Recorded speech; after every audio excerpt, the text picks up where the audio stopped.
मदरसे के अंदर से पढ़ने के बाद कोई डॉक्टर या इंजीनियर या कोई स्कॉलर क्यों नहीं निकलता बड़ा? क्या सिर्फ और सिर्फ मदरसों में एक दूसरे से नफरत करना सिखाया जाता है? बिस्मिल्लाहिर्रहमानिर्रहीम। मेरा हूद भाई से सवाल है, आपकी यूनिवर्सिटी से आलिम दीन और मुफ्ती क्यों नहीं निकलते? ये बचगाना बातें हैं हूद साहब की, ठीक है। यहां मजनू नजर आती है, लेला नजर आता है वाली बात है। और ये कहना कि 24 घंटे मदारिस के रहम करम पर होते हैं और ये कहना कि गलत जहन साजी होती है, ये अल्फाज बताते हैं कि मदारिस इस्लामिया के बारे में इन दोनों हजरात की कितनी मुतासिबाना राय है। बात यह है, मदारिस आपके सामने खुले हैं, कोई मदरसा ऐसा नहीं है जिसके साथ मस्जिद न लगी हुई हो। 5 वक्त की नमाज होती है, नमाजी वहां आते हैं, चार दीवारी आपके सामने खुली हुई है। मैं खुद एक बेहतरीन यूनिवर्सिटी में पढ़ाता हूं, वहां तो बाउंड्री है, कार्ड लेके अंदर जाना पड़ता है। किसी भी मदरसे में कार्ड लेके आपको अंदर जाना नहीं पड़ता। हर मदरसे की सिक्योरिटी भी बड़ी नाकिस है, हर बंदा एरा गैरा नथु फतू वहां जा सकता है। आप जाएं वहां देखें।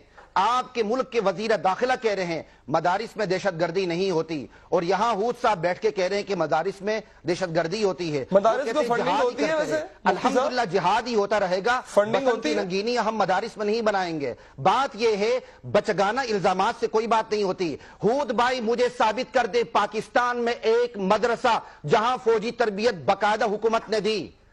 यहाँ अफगान वॉर के दौरान क्या देनी की थी? बातें करना बहुत आसान है। ये कहना, देखिए अली हैदर भाई मेरी भी बात सुने, मुझे भी वक्त दें।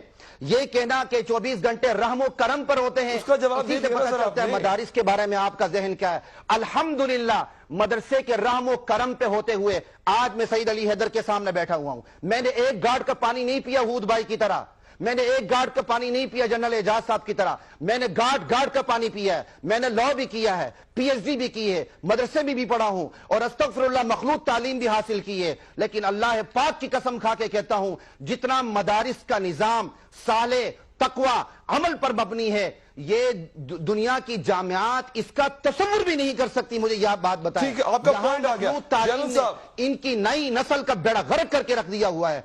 आज भी आप गैर जानिबदार उन लोगों को देखें, पीएचडी के थीसिस पे लिखे हुए हैं कि हम मुख्तलिफ मदारिस में गए, चाहे वो बरेलवियों का मदरसा हो, पॉइंट आ गया साहब, आपका पॉइंट आ गया, चाहे शियों और सुन्नियों का मदरसा हो। साहब मदारिस के उलमा और तकवा मदारिस के बारे में जो बात की जा रही है, मुफ्ती साहब का जो मैं अखज़ कर पाया हूं, मुझे एक मिनट दीजिएगा मुझे, अब मेरे पास वक्त कम है, हम बहुत लंबी स्पीच पे नहीं जा सकते जाती हो। आपको रोकना पड़ेगा यहाँ पे। जिहाद अल्लाह ने हम पर नमाज की तरफ जनरल साहब जिहाद की जरूरत, ये खास माइंडसेट है जो मदारिस के खिलाफ बोल रहा है।